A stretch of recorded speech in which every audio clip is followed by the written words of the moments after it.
Blue Devil Rainforest Divers uses large heavy lift drones that small drones can land and take off from. Here's a video demonstration to deliver small drones deep into the forest. The small drones can also be used from the edge of the forest without the large drone, but we hope to have the large drones ready for Singapore. Large drones are packed in a case like this, taken apart and put in a case, reassemble when we get there. Our main data collection drone is the Parrot drone.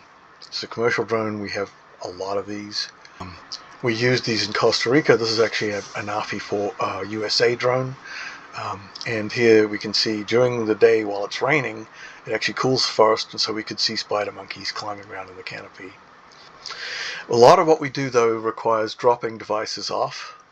And this is our main branch drop-off device. Here you'll see an early trial in Duke Forest, where the device has a payload that's on top, and then we fly with the video up to a branch and drop off the device. We're then able to recover it a number of different ways. Almost all of them use magnets. This is one from above. Our preferred recovery, here's another delivery. This one actually shows the robustness of delivery. They actually bump into the branch before they drop it off. It's learning. This one they recovered from below. So they came up underneath the device, clicked a magnet onto it. For some reason the studios always get excited and miss filming, and then it flies away successfully. Here's another. This is in Costa Rica. We went last summer to Costa Rica and tested. So dropping off on a branch in the rainforest canopy. And then there's a sound recorder placed on a device hanging in the canopy. This is a Micromoth. This is this device here. It's very lightweight, good quality sound recorder. And here you see recovery. This is the below magnetic recovery. And we're also working on a recovery that doesn't require you to have to unhook it. So this one unhooks itself. This is an experimental device which we may or may not use. I hope we will use. We do bug collection with these. So this one has a net. What we're really focusing on right now is traps, which we leave for a prolonged period of time. So this is a trap which should have bait in it, and we drop it off on a branch. We hope to have these for Singapore because we want to do DNA analysis of the bugs that we catch in these traps.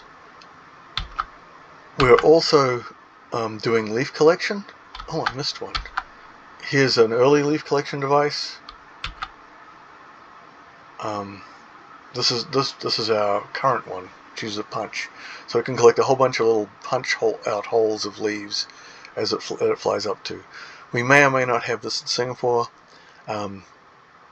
This is still pretty experimental, as you can see.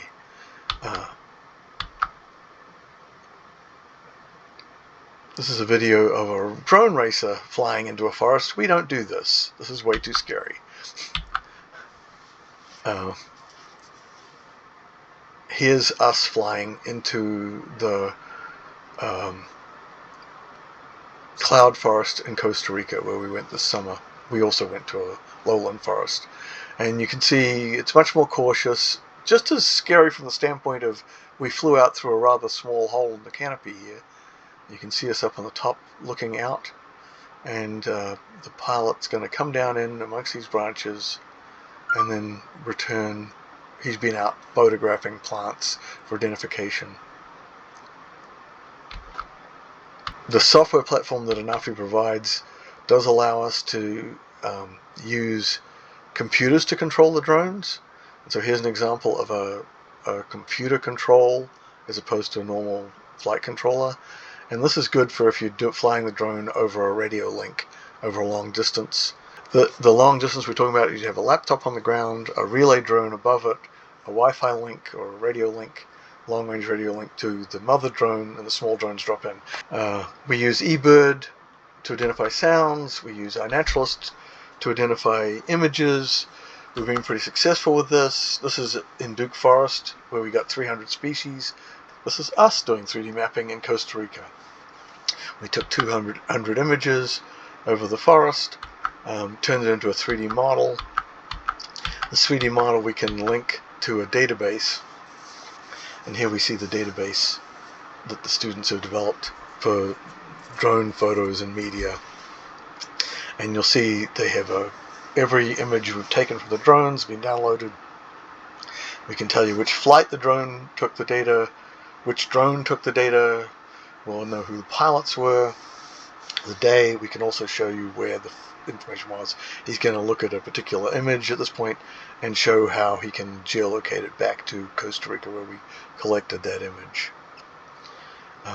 Just takes a minute for him to bring it up. And we go to the map, and there's where we collected the image in Costa Rica. Thank you very much.